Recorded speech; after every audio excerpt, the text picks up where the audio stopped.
All right. Hello, everybody. Welcome back to another episode of the Litigators Network. I am very, very excited to have our guest today with us. Our guest is attorney Vicki Gasparyan. She is an amazing attorney. She has a great background. She's going to be talking to us about the different sort of personal auto insurance policies, commercial policies, and some other good stuff. And there are some things that are changing right now with insurance companies and kind of moving out of the state and how that affects practice. And she has a great background, and I'm going to let her explain it, okay? She has an insurance background, opened up her own practice. Right now, she's an attorney at Morgan & Morgan, which is, as they like to say, America's largest injury firm. So, Vicki, thank you so much for coming. Thank you for having me, Kenny. Yeah, a little bit about myself. I came from the defense side. Previous to practice, I was actually an insurance adjuster for about 20 years, nearly 2 decades. I did a variety of auto accident related commercial cases to coverage investigations. So I got to get a lot of experience in the insurance coverage world, evaluating cases. I explored a lot of trials throughout that tenure. So I got to travel quite a bit and sit through jury trials and take some good notes, which has helped me in my practice today. And after going through law school, I decided to come to the plaintiff side where I belong. And I'm very happy here. So thank you. Awesome. No, yeah. And Vicki very recently got a $5 million settlement. So congratulations. I know that's a big one. And, it's just a small sort of representation of the amazing attorney that you are. So thank you for being here, and thank you for lending us your knowledge and expertise. All right, so let's get talking.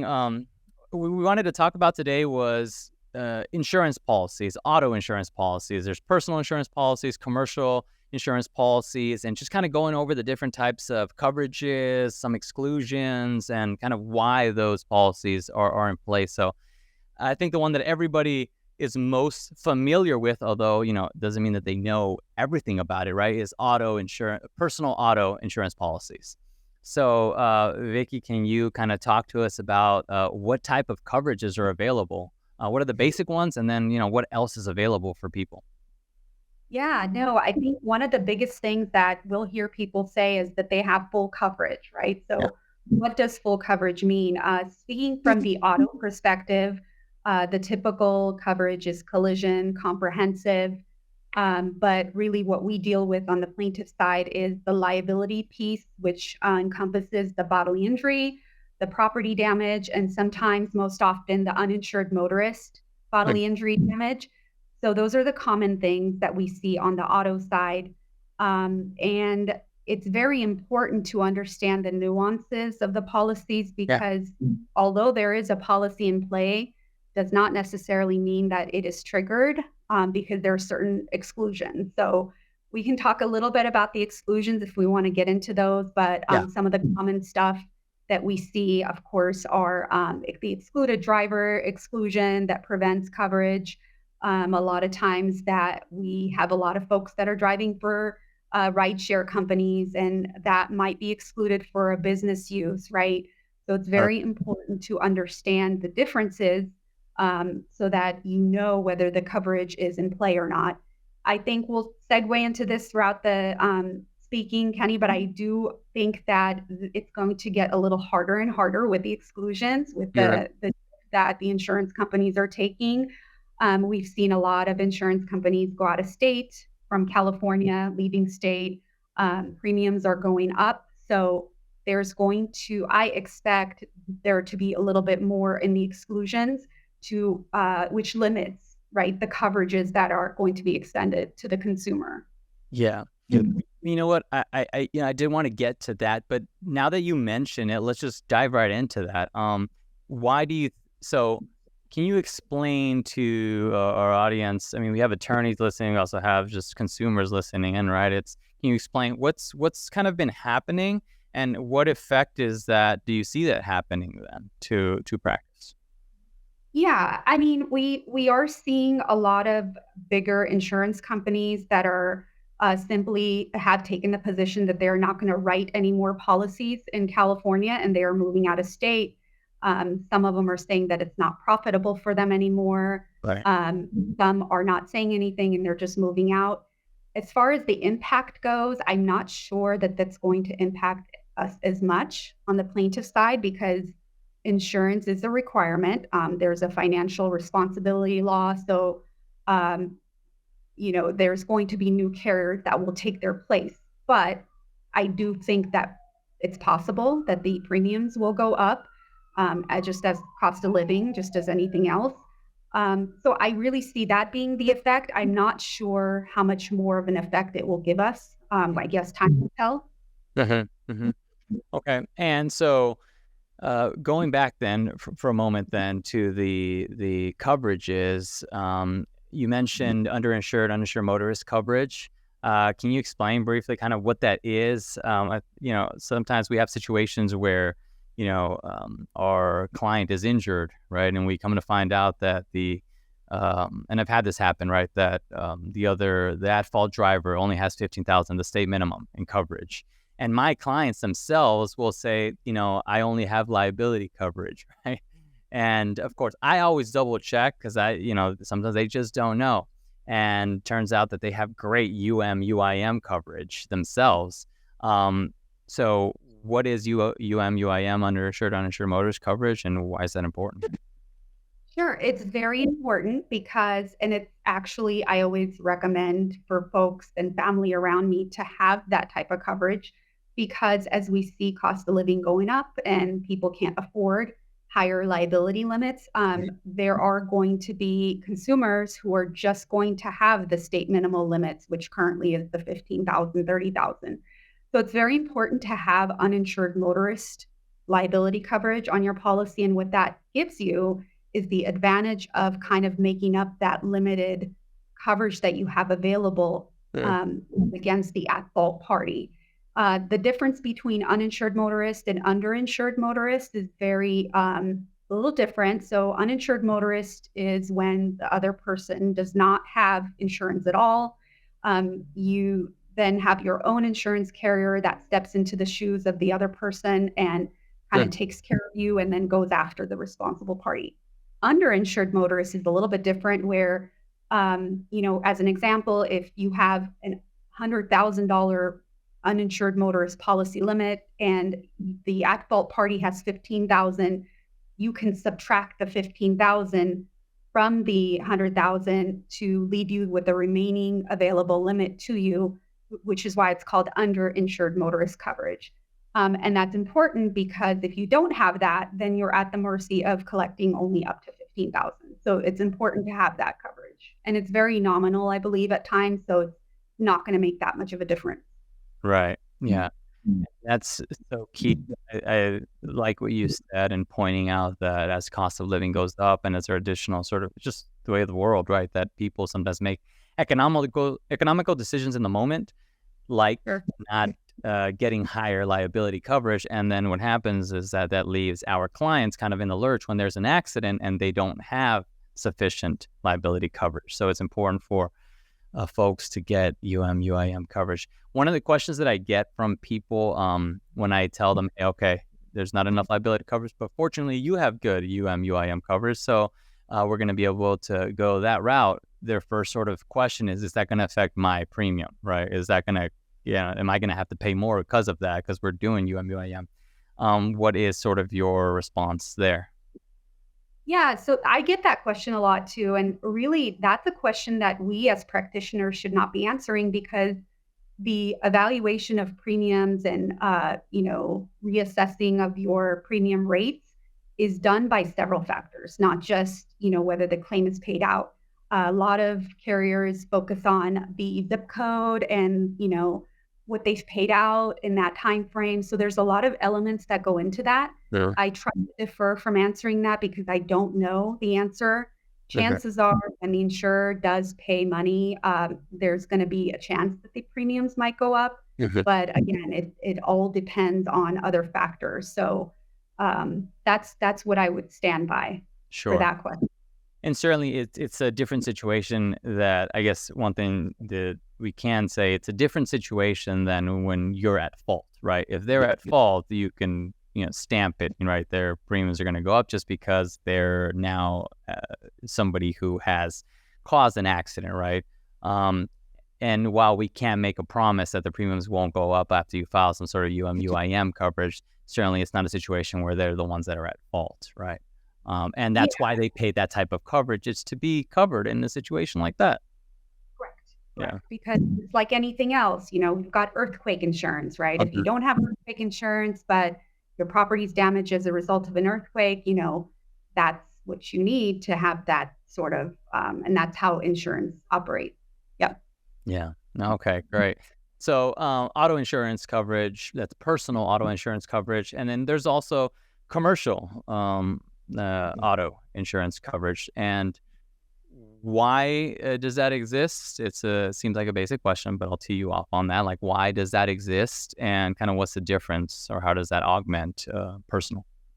Yeah, there's a lot of different commercial policies. And throughout the later years of my tenure as an adjuster into the defense, working with their litigation team, I got to work on some really cool commercial policies. Commercial can exist in all different ways, right? So you might have a general liability policy that covers a business, an operation. And then you might also have a business owner's policy, which is smaller mom and pop shops. You could also have, a trucking commercial auto policy, which are larger in, in coverages. So there's different types of policies. Commercial exists because it separates the operation from the personal auto policy. So commercial, there's a lot of other things that apply in terms of risk and how they assess the risk to be. I'll give you an example. Like trucking company might have several layers of coverage. It is not just one policy, just like the personal auto policy. They might have a $1 million, and on top of that, they might have an excess policy for a couple of million, and there's another layer. And the reason for that is really assessed by risk. You've got trucking companies that are carrying a larger load or have equipment. There's laws around it.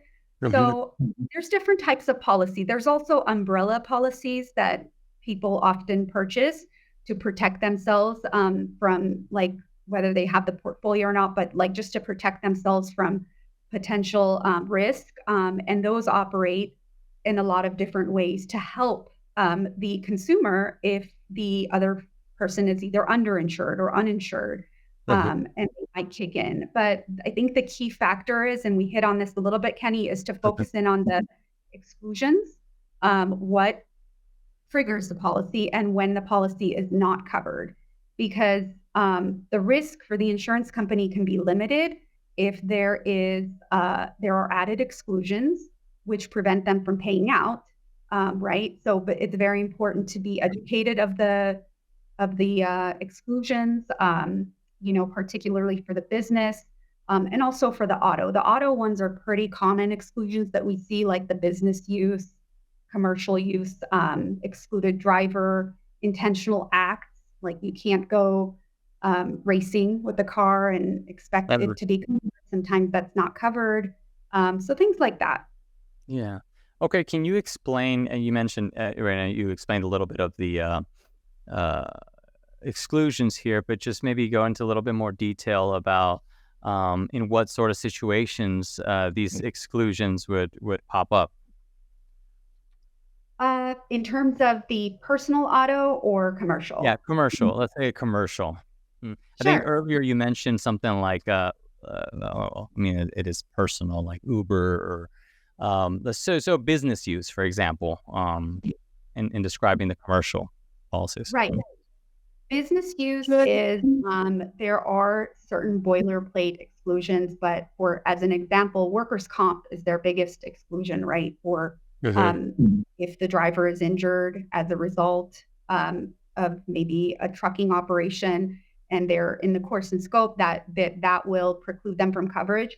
But some of the things that we might see are related to public policy reasons or potentially like pollution that caused it. It has to be a negligent act which causes the accident, right? And if it's something that could have been prevented or that was withheld from the company, then the insurance does reserve the right to exclude that coverage. A lot of times, how you will learn about it on the plaintiff's end is most often you get a reservation of rights letter from the insurer saying that they're investigating coverage for X, Y, and Z. And that kind of prompts you to think that, look, they're investigating coverage. Looks like this might be denied or, whatnot. But a lot of times I would say, I think the example that I would give you is sometimes with negligent security cases for premises liability, we have acts that are done on the property that could rise to the level of like an intentional act, right? Or they knew about it, or it was. So the insurance company will not cover an intentional act, and they will issue a reservation of rights letter saying that this was an employee of the company, but this does not fall within our policy, and therefore we might not cover. California, it's very important to note that in California, the duty to defend is much broader than the duty to indemnify. So they might defend this person, but they might not indemnify him. Okay. So that's a key. No. Yeah, you bring up an excellent sort of topic and area here that I think would be very helpful. So I'm just going to follow up on some of this. You mentioned the reservation of rights letter, right? Practitioners or, first year, second years as well, or maybe anybody just kind of coming into this sort of world, into civil litigation, may not know what is a reservation of rights letter, right? Like I got there, or I hear people talking reservation of rights, like I don't understand what that is. Can you explain what is a reservation of rights letter? And then a follow-up on this difference between duty to defend and duty to indemnify, because it plays into that. Sure.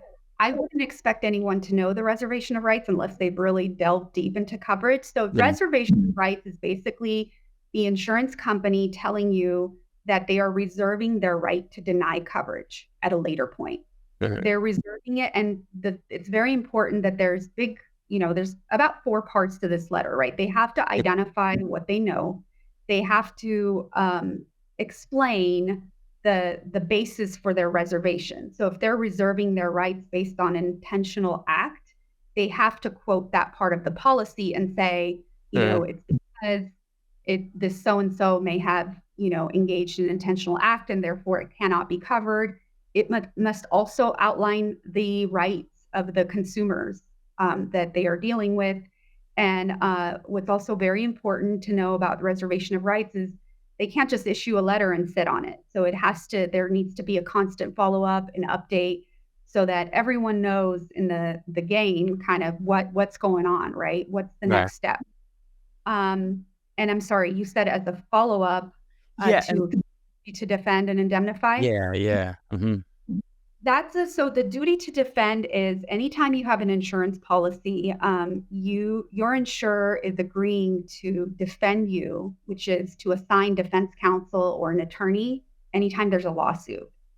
So the duty to defend has been held very broad in California, meaning even if there's a lot of coverage issues, the insurance company should do everything in their power to protect their insured or that person that could be potentially insured until they finish their investigation and they're absolutely sure that there's no coverage. So that's more broad. The indemnification follows the coverages. So they might defend but not indemnify, which means they might defend the lawsuit, but they will not extend the coverage that's available. So let's say it's $100,000 coverage. They might not extend that. They might defend it, but they're not going to cover the claim, which we see happening a lot of times with issues like that, where a lot of, there's an exclusion that's into factor, whether it's pollution related in the commercial world or, intentional act. Yeah. Okay. Yeah, it's super helpful because it's not something that people, like you said, that you'd expect folks to know, but that comes into play. Maybe something close. We were kind of chatting before we started a little bit about burning policies. And that's also something else I think that people have no idea about. And sometimes they sort of get caught in that situation a little too late. Can you explain what that is and what people need to look out for in those situations? Yeah, burning policies are very, very common, and they happen more so I've seen them on the employment policies. I've seen them on a lot of commercial policies, not so much on the personal side, but a lot of professional liability policies that we see them come in.